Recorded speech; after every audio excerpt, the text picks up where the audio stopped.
Well, this afternoon, former president and now convicted felon Donald Trump is in Bedminster, where he is expected to spend the weekend. This after Trump railed against the jury's decision in his criminal hush money trial earlier today in a 45-minute monologue riddled with false claims on subjects ranging from the Manhattan trial to immigration to tax policy. Mr. Trump also vowed once again to appeal his conviction. Right now, sentencing is set for July 11th, just days before he's expected to become the official Republican nominee at the Republican National Convention. His sentence up to the judge, and it could include some prison time or probation. Well, Trump is the first former president to be convicted in a criminal case and the first major party candidate to run for the White House as a felon. While this is unprecedented, Trump can still run for office and he will likely still be able to vote for himself. The Trump campaign says it has raised nearly $35 million since the verdict was handed down yesterday. Eyewitness News reporter NJ Burkett live at Trump Tower with the latest. NJ.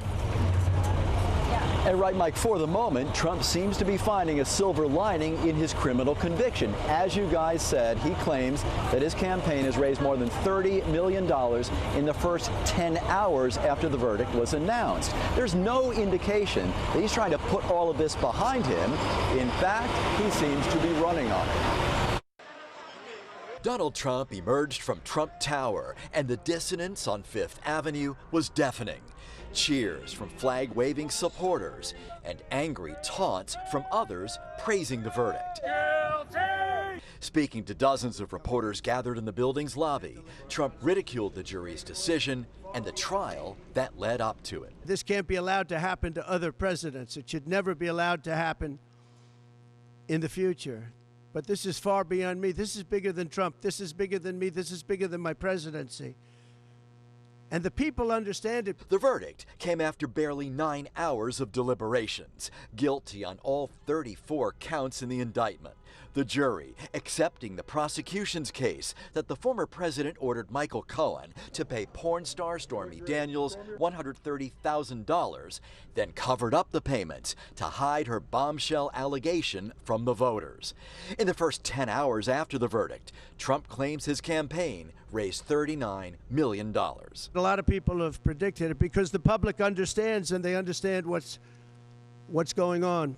This is a scam. There's a rigged trial.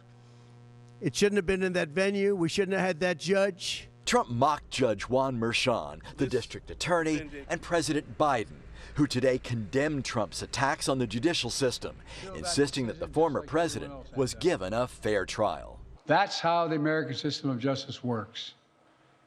And it's reckless, it's dangerous, it's irresponsible for anyone to say this was rigged just because they don't like the verdict. Trump spoke uninterrupted by reporters for more than half an hour, a rambling, disconnected diatribe, at one point claiming without evidence that migrants are taking over Little League fields. Because you have tents and you have migrants living on the fields. Minutes later, he walked away without taking questions. Well, Trump says he's anxious to get back to campaigning full-time. He has now left Manhattan for his golf club in New Jersey. Live in Midtown, NJ Burkett, Channel 7, Eyewitness News. NJ, thank you. We invite you to stay with Eyewitness News and ABC News as we continue to follow all of the latest developments after yesterday's historic verdict.